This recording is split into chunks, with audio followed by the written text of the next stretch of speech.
আসসালামু আলাইকুম। সবাই কেমন আছেন? আশা করি সবাই ভালো আছেন। আজকে আপনাদের সাথে একটি গল্প করব।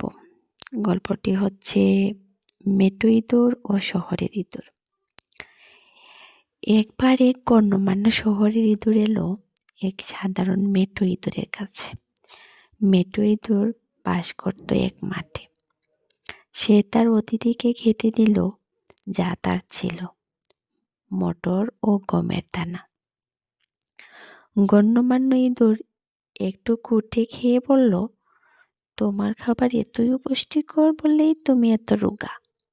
এসো আমার কাছে, দেখো কিভাবে আমরা থাকি।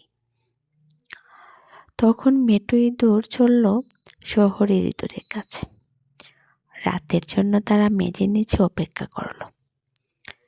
লোকেরাই এসে খেয়ে চলে গেল। তখন শহরের ইঁদুর তার অতিথিকে খাবার করে নিয়ে চলল এক গর্ত দিয়ে। তারা দুজনেই চড়ে বসল টেবিলের উপর।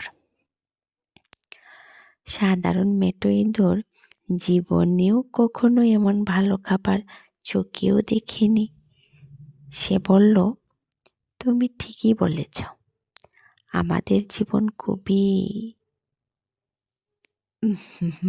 ভালো না। আমিও শহরে বাস করতে চলে আসব। একথা বলতে না বলতেই টেবিল কেঁপে উঠল, আর দরজা দিয়ে মোমবাতি হাতে নিয়ে ইঁদুর ধরতে লোক ঢুকলো ঘরে। তারা কোনো ক্রমে গর্তে ঢুকে নিজেদের বাঁচাতে পেরেছিল।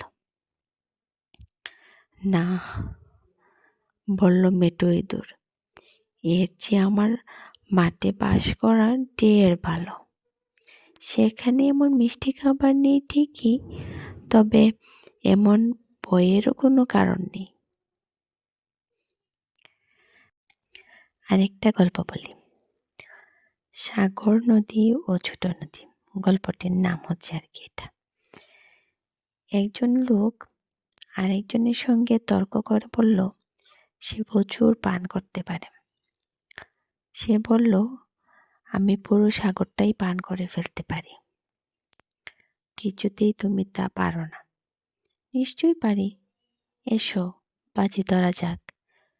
1000 রুপল বাজিতে আমি পুরো সাগর পান করতে পারি। পরদিন সকালে সবাই মিলে সেই লোকটির কাছে এসে হাজির। কি হে, যাও সমুদ্র পান করো, অথবা 1000 রুপল দাও।